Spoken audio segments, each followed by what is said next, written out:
Hey everybody, my name is Russ. That is Lauren. And last night we finally got to see MJ the Musical, which when you're watching this would have been a week ago in one night. But Okay. but I have wanted to see this since it was on Broadway just over 3 years ago. It started and almost made the trip to New York several times to see it, and never did see the original production. But I heard so many good things about it. Like whether or not you're an MJ fan, like people always had good things to say about the musical. And so they were doing the touring company and came here to Jacksonville. You got us tickets 6 months ago. I did. Yeah. Yes. And then we finally got to make good on seeing the show last night. So we generally write like a script for these videos. Like when you see us on Thursday, we both come to the video with 5 hidden gems or whatever else. And copious notes. Yes. Yeah. And with today, we're just going to kind of riff and tell you about our experience in general. Before we even get into the actual musical, the environment at the event was awesome. Oh my gosh. Yeah. They did a really good job. You could tell that like everybody working the event was like really excited about the show, if that makes sense. Well, I mean, when you go up to a bar and you have two ladies who couldn't be happier to be there. One's in the black sequin jacket and fedora, and the other's in a Thriller jacket.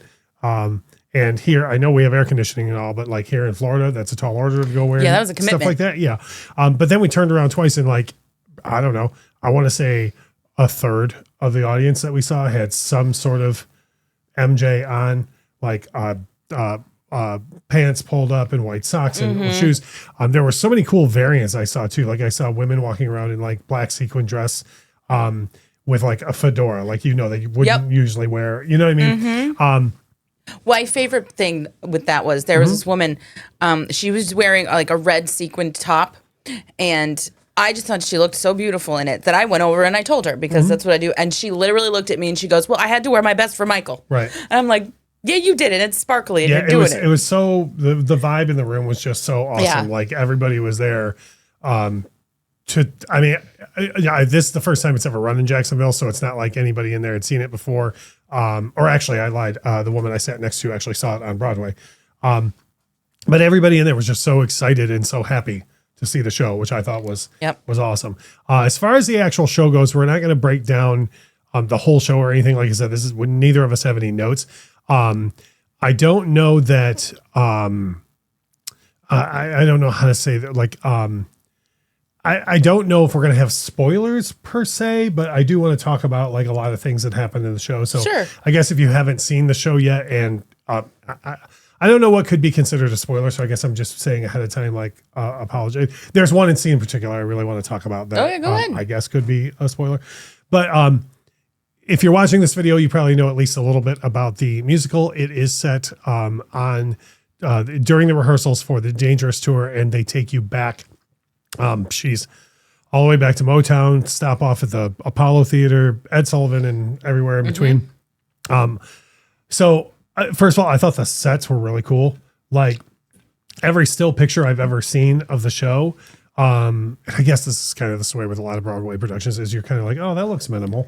But when you see it in motion, they really did some cool stuff. Oh yeah. I am forever impressed with like set designers for shows like that, and like all of the moving parts and pieces that go to create all of these different scenes in just like one spot, and how it all seamlessly happened. And they absolutely did that. Like basically with this, they used 3 or 4 just panels. Right.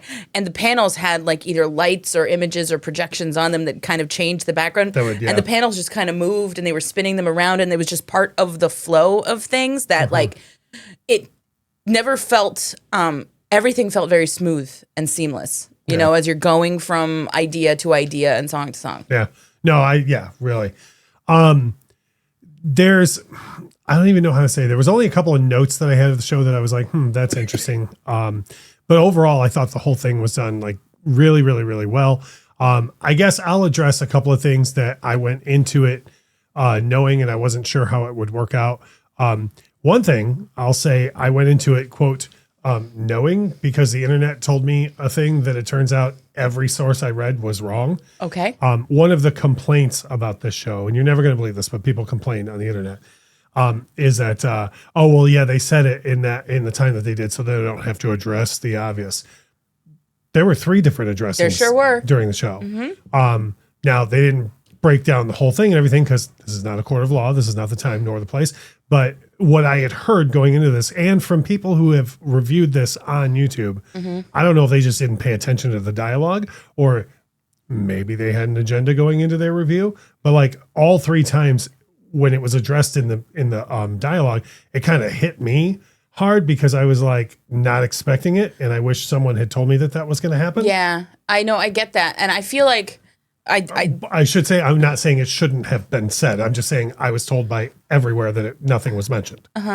No, I totally get that, and this is not spoilery either, because I mean, if you know anything about anything, you kind of know what a quote unquote jukebox musical does. It's going to tell you the story, and we kind of know the story. It's just how are we doing it? What point I wanted to make was, I thought that the character of the reporter was a really, really good plot device. Including the cameraman. I thought like the 2 together had enough to, right when the cameraman got in his face, I thought that was very poetic. Yeah, and I just thought it was really interesting, because I going into this, I was like, well, how are they going to include all of these songs? Like, how are they going to, it's not just going to be Michael sitting on the tour. Oh, I remember, like, it's not just like everybody. How are they going to do it, right? Yeah. And I thought it was really, like, again, a great plot device to have like a reporter asking him questions that then lead to the memories, right?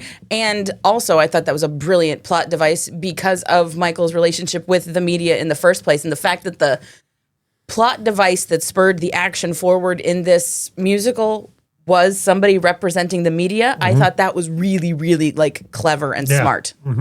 I didn't even know about that until about 2-3 weeks ago or so. I watched a very extremely biased review here on YouTube. One of the people who went on about how they didn't mention anything, but they went on about how that plot point was great, because in their opinion was awful from there. But they had said that the plot point was great as well. The only other thing that I don't even want to say this is a negative, but to me, the term jukebox musical is almost like degrades something in a way. But hold on, I'm not saying you're wrong for calling it. Everyone calls it that. It is a jukebox musical. I thought the first act was way more of a straightforward musical story, and the second act to me was way more jukebox music. I get that. Like the way, and this is what I might think is spoilery, but like the way "I'll Be There" is used in the first act, where Catherine and Michael are singing it to each other. Also, shout out to the actor who played Little Michael in the production we saw. So Holy good. cow, what a voice! Yep. Yeah, the moves too. The way that was used in that act was more of a this song is very important to both of these people for this reason. And I felt from Billie Jean starts the second act, I felt very much like the second act was like, here's a hit, here's some dialogue, here's a hit, here's some dialogue, here's a hit, and again, like, I'm gonna listen to Michael Jackson 24 hours a day, so I don't like, however you're gonna play those songs for me, and the only other thing that I've read that other people have said is a negative, and I think you're high, is there are a lot of people who don't understand why the songs were included from history. And you are what I would consider to be like a peripheral Michael Jackson fan. Like most of what you've really learned about him has come from me.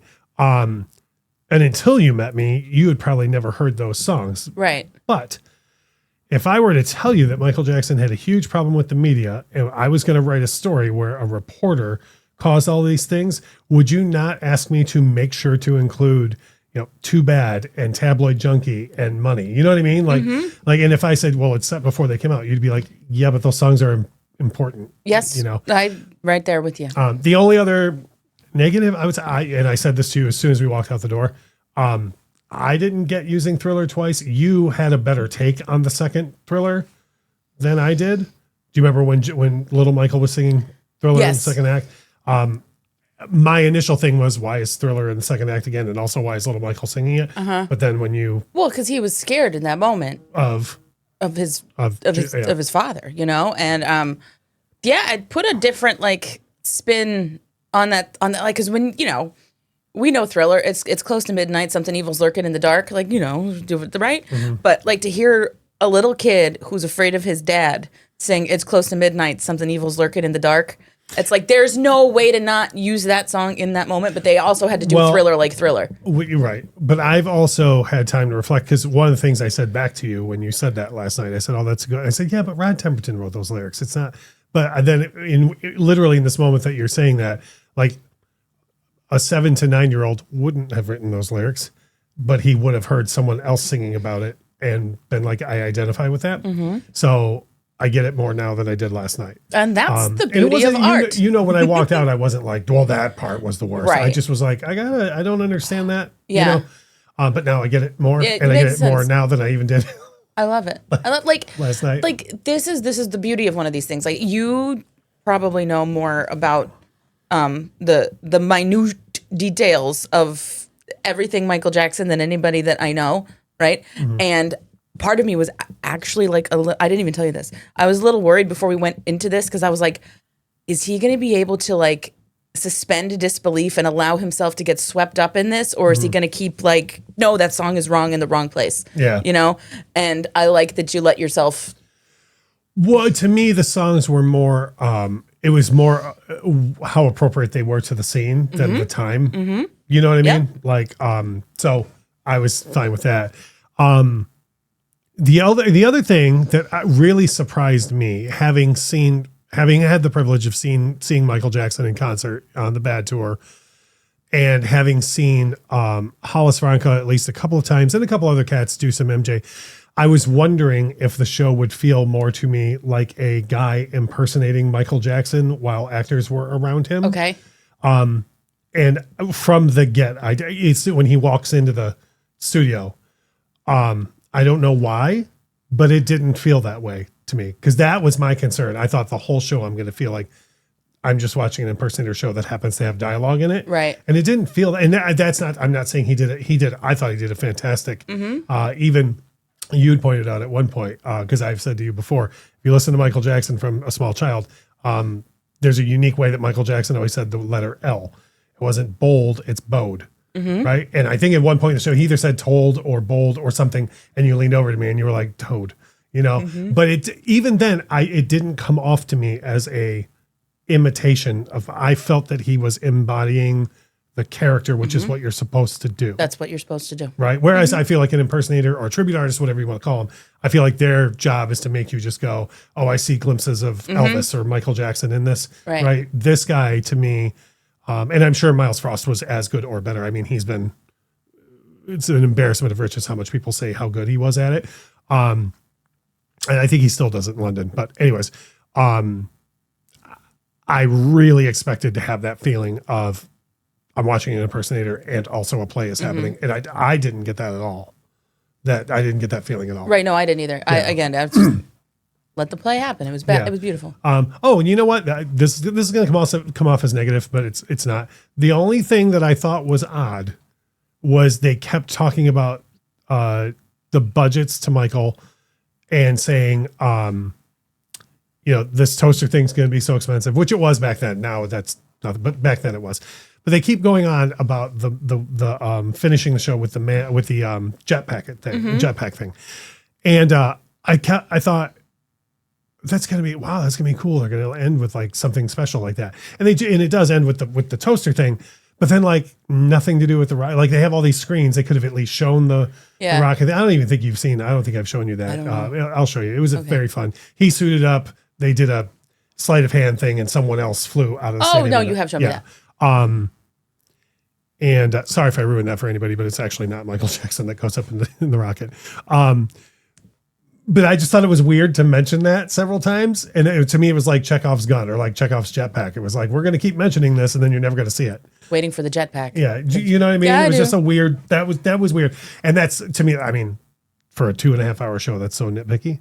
I'm okay with that. Yeah. You know? And the only other thing that, and I shouldn't even laugh. It took me so far aback. I don't know if I told you this or not. In between the first two acts, or the first act and the second act rather, I went out to the restroom, and as I was coming out of the restroom, a gentleman said, "Oh, that's a really cool Michael Jackson tattoo." And we had a quick conversation, and he goes, "Man, I thought I knew everything about Michael Jackson, but I'm learning so much." And I was like, "Well, that's awesome." And he goes, "I had no idea his father was abusive." And I thought, what? Like, what? I thought that was like, what do you mean you know so much about him and you don't know that? Yeah. And I would never make light of what happened to anyone, let alone Joseph Tree. I just was so taken aback by it. Yeah, I mean, there's a difference between, I didn't laugh at him or yell at him or anything. But there's a difference between like loving somebody's artistic output and knowing all you know about that, and then knowing everything about their life. Yeah, that's fair. And then the only other thing I have to mention is I thought the crowd vibe before the show was awesome.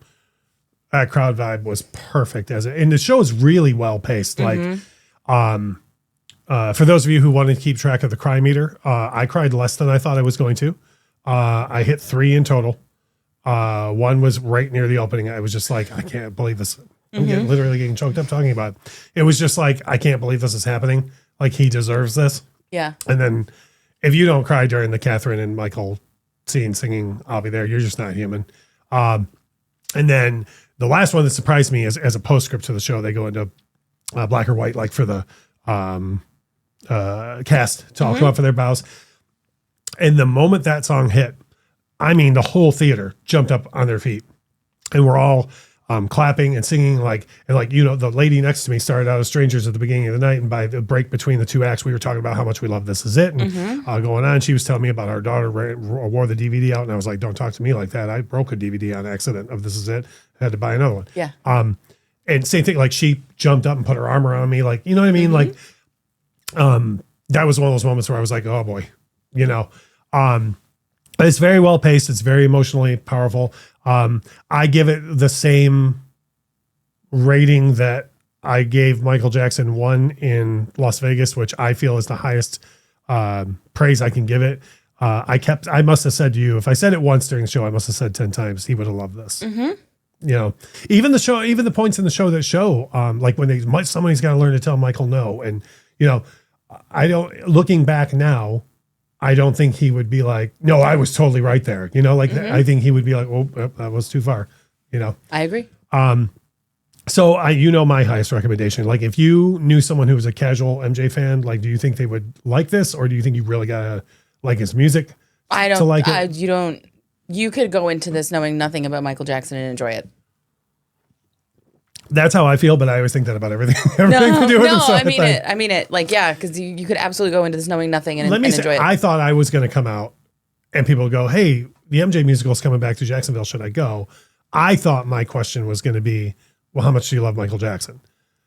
And now if somebody goes, hey, should I go? I would be like, how much do you love a good musical? Mm-hmm. You know what I mean? Because I thought the story was fantastic. Everything. I just thought it was so good. I would recommend it to.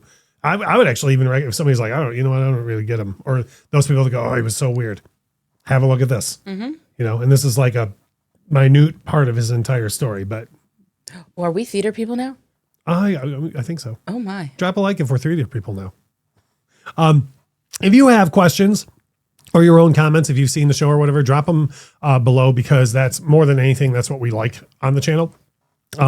Sorry, this video is kind of disjointed. Like I said, I thought it would be better if we had a free form discussion on this. If there's a part of the show that we didn't mention that you wanted our opinion on or whatever else, by all means, please drop that comment. Or if you have adverse opinions too, like if you're one of the people that says like, why is Too Bad in this, or why is Money, or, whatever, then like drop that comment too. We'd love to have that conversation. You may add. I just want to say, we saw this through the FSCJ Artists Series, which brings Broadway shows to Jacksonville. And I just wanted here at the end to thank the FSCJ Artists Series for doing such a great job bringing, I felt like I was watching something on Broadway. For sure. It didn't feel like a traveling thing.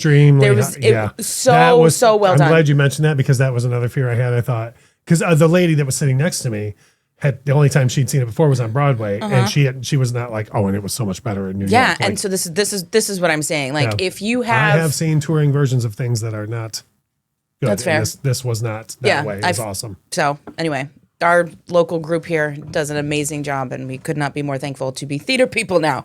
Yeah, we are theater people because of one You never know. Musical that we went to.